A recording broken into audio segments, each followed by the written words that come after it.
Hello everyone, and welcome back. As I'm recording this video, we are 12 days away from the presidential election, and we are also just a few hours away from the final presidential debate of the 2020 season. It has been a wild and crazy year in American politics. The second presidential debate was canceled, and instead we got competing town halls. However, tonight's debate has major ramifications and could have a huge impact on the election. Going into the debate, Joe Biden is clearly leading and clearly the favorite to win the election. If the election were held today, Joe Biden would win and be the 46th President of the United States. However, Donald Trump, as always, could turn this around and end up winning his second term in office. However, his path to re-election is much more fraught and much more hard.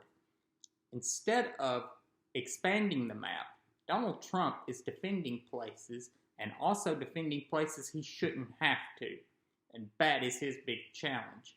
Donald Trump right now is having to defend Texas, Georgia, and other reliable Republican states, including Iowa. Although Iowa is often considered a swing state, at the beginning of the cycle, most people considered it a lock for Trump.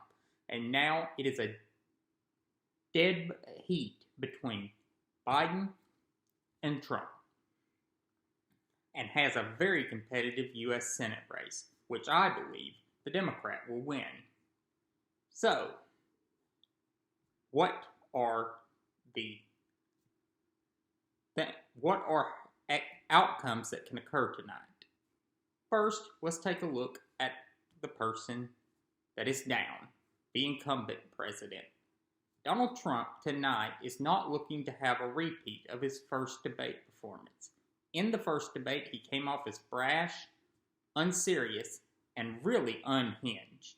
And it was a bad look. It turned voters off. And you saw an immediate uptick in the polls for Biden afterwards.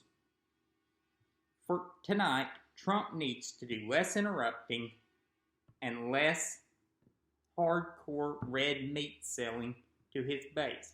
He needs to focus on the facts and a clear message for what he would do in a second term in the area of foreign policy.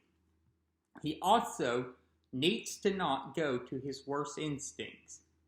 That is critical. Trump often believes that he only has to appeal to his base.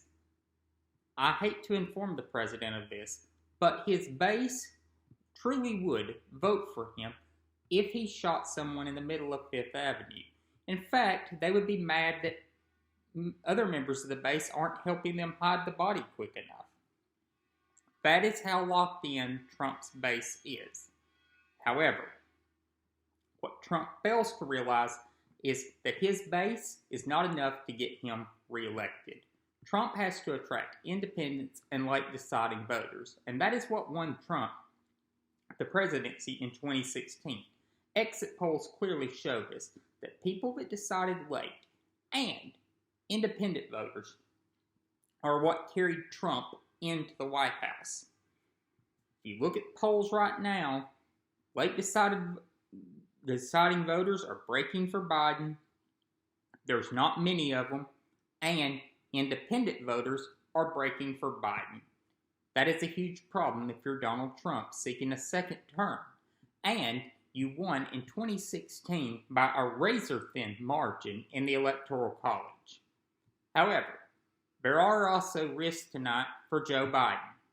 Joe Biden needs to not do anything stupid.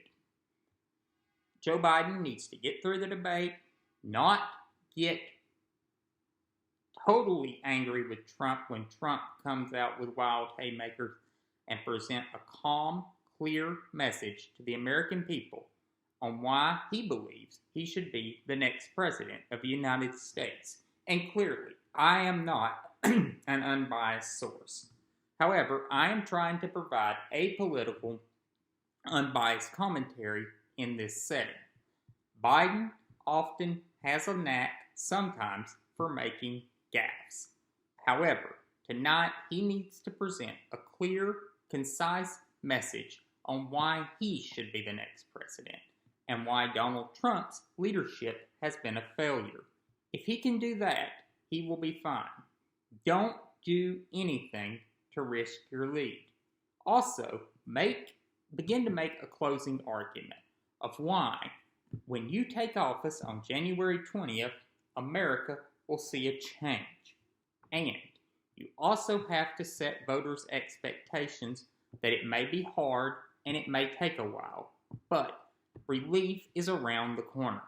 Also, don't sell them a lot of hot air. Give them the facts, and they will respect that. How do I see this debate playing out tonight? I honestly think that it will probably be very similar to the first debate.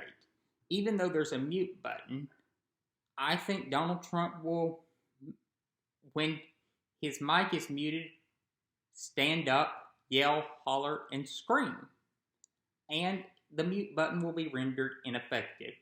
I also think that Donald Trump is going to make ridiculous and awful attacks on the former vice president's son, and expect that to be the defining moment of the debate, because Trump is going to say something so totally inappropriate and out of line that it will shock the decency of the American people when he makes these attacks.